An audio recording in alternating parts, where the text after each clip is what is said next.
Hi అండి అందరికీ. ఈరోజు ఊతప్పం చేస్తున్నానండి. అంటే బొబ్బర్లతో చేస్తాం కదండీ! అలాగా ఊతప్పం అనమాట. మామూలుగా వైట్ రైస్ తోటి కాదు. బొబ్బర్లతోటి చేస్తున్నానండి. ఇదిగోనండి ఒక గ్లాసు బొబ్బర్లు, అలాగే అందులో అరకప్పు మినపగుళ్ళు, అరకప్పు శనగపిండి అనమాట. ఈ 3 రుచికి సరిపడా ఉప్పు వేసి మిక్సీ పట్టాలి.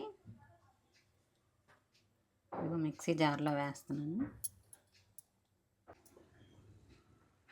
1 కప్పు బొబ్బర్లు, అలాగే అరకప్పు మినపగుళ్ళు, అంటే నానబెట్టినవే ఇవన్నీ, అలాగే శనగపిండి అనమాట అరకప్పు వేసాను. ఇవన్నీ మిక్సీ పట్టి చూపిస్తాను. దీనికి సరిపడా ఉప్పు, కొంచెం వాటర్ వేసుకుంటూ దోసపిండిలాగా మిక్సీ పట్టి తీసుకొస్తాను. ఇదేనండి పిండి రెడీ అయిపోయిందండి. అప్పటికప్పుడైనా చేసుకోవచ్చు, లేదంటే ఒక 10 నిమిషాలు అలా నానినా కూడా బాగుంటుంది.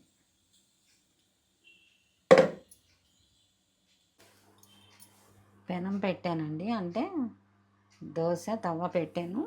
అలాగే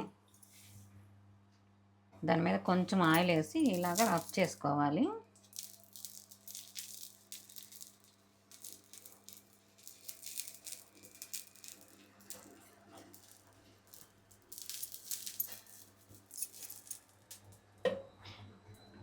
ఇందులో ఇంకా సోడా ఉప్పు అలా ఏమీ వేయలేదండి, ఏమీ వేయలేదు. అలాగే ఉల్లిపాయలు, పచ్చిమిరకాయలు, అల్లం ముక్కలు, అలాగే కొంచెం క్యారెట్ కూడా తురిమి తీసుకొచ్చాను.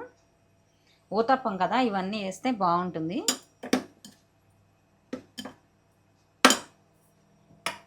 ఈ పిండి తొందరగా అవుతుందండి. అప్పటికప్పుడు మనకి బ్రేక్ఫాస్ట్ ఏమీ లేకపోయినా కూడా మనం చక్కగా చేసుకోవచ్చు.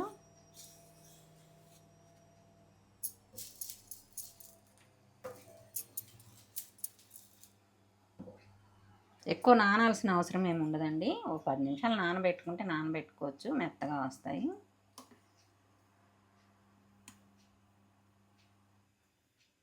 ఊతప్పం కొంచెం లావుగా వేయాలి కదండి, అందుకని అలా వేస్తున్నాను అనమాట. కొంచెం పిండి ఎక్కువ తీసుకున్నాను.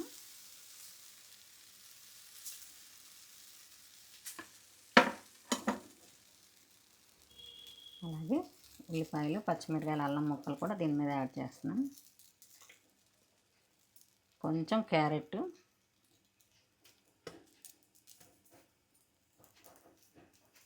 ఇందులోనే కొంచెం జీలకర్ర కూడా వేయాలండి.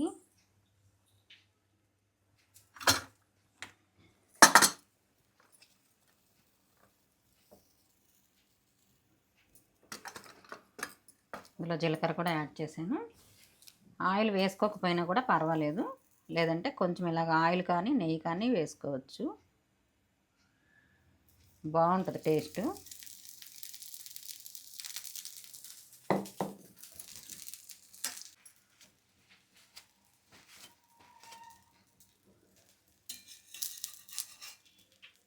చూసారా, చక్కగా అంటుకోకుండా మెత్తగా వస్తాయండి ఇవి.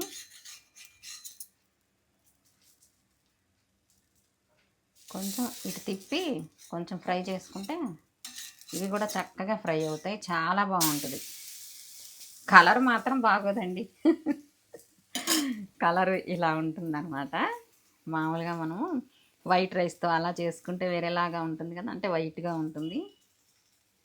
ఇది మాత్రం కలర్ ఇలా ఉంటుందన్నమాట. కలరు బాగోకపోయినా టేస్ట్ మంచిది, హెల్త్కి కూడా మంచిదే ఇది. కాకపోతే ఆయిల్ వేసుకోకుండా లైట్గా కొంచెం నెయ్యి అలాగా వేసుకోవాలన్నమాట.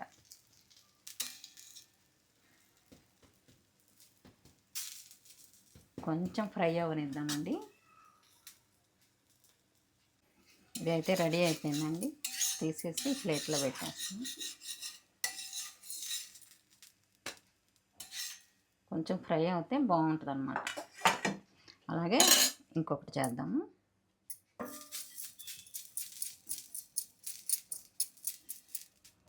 అసలు ఆయిల్ వేసుకోకుండా కూడా చేయొచ్చండి. ఇగో తుడిచాను కదా, తుడిచిన తర్వాత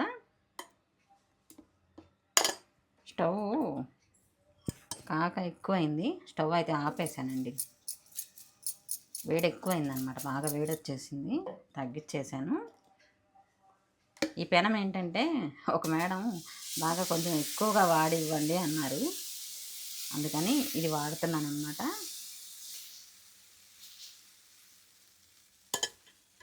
అలాగే మేము దీని మీద ఓన్లీ దోశలు మాత్రమే వేస్తానండి, ఇంకేమీ వేయను. మా ఇంట్లో నాన్ వెజ్ ఏమి ఉండదు కాబట్టి మీరెవరు భయపడాల్సిన అవసరం అయితే లేదండి. ఇదిగోనండి, ఆయిల్ వేసుకోకుండా కూడా చేయొచ్చు, ఆయిల్ లేకుండా కూడా చక్కగా వస్తాయండి. దీనికైతే నేను ఆయిల్ వేయనండి అసలు. చూద్దాం ఎలా వస్తుందో. ఇది వచ్చేస్తుందండి, కొంచెం ఫ్రై అవ్వనిద్దామండి, బాగుంటుంది.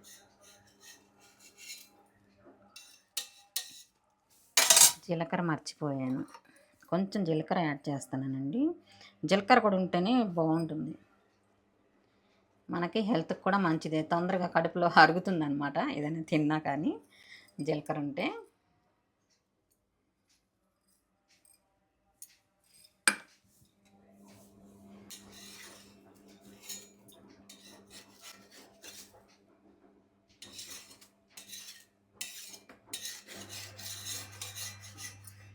ఇలాగా తిరగేస్తున్నానండి. ఇప్పుడు స్టవ్ వెలిగిస్తాను. ఇదిగో స్టవ్ వెలిగిస్తున్నాను. ఇందాక చాలా ఎక్కువ వేడి ఉంది, అందుకే తగ్గించేసాను.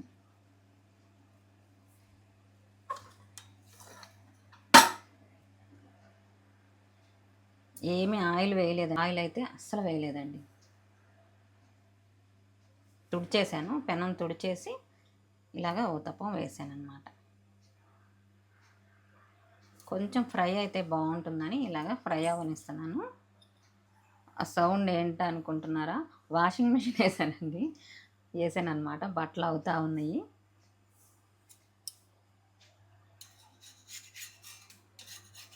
ఇదిగోనండి రెడీ అయిపోయింది, ఇంకా తీసేసుకోవడమే. ఇందులో పెట్టేద్దాం. ఇదిగోనండి ఈ విధంగా రెడీ అయిపోయింది. ఇందులోకి టమాటా చట్నీ అయినా సరే, పల్లి చట్నీ అయినా సరే చాలా బాగుంటుంది, కమ్మగా ఉంటుంది అన్నమాట. ఇదిగోనండి, ఇది టమాటా చట్నీ పెట్టాను. మామూలుగా పల్లి చట్నీ అయినా సరే, కొబ్బరి చట్నీ అయినా బాగుంటుంది. కొంచెం కారంగా ఎక్కువ ఉందనుకోండి, కాస్త టేస్ట్ అనేది ఎక్కువ ఉంటుంది అనమాట. ఈ బొబ్బర్లకి టేస్ట్ అనేది ఉండదండి. ఈ ఉల్లిపాయలు, పచ్చిమిరకాయలు, అల్లం ముక్కలు, జీలకర్ర, అలాగే ఇలాగ కారం చట్నీ ఏదైనా ఉంటే అప్పుడు టేస్ట్గా ఉంటుందన్నమాట. బొబ్బర్లకి ప్రత్యేకంగా టేస్ట్ అంటూ ఏమీ ఉండదు, చప్పగా ఉంటాయి కొంచెం అవి. ఇదిగోనండి ఇలా రెడీ అయిపోయాయి అన్నమాట.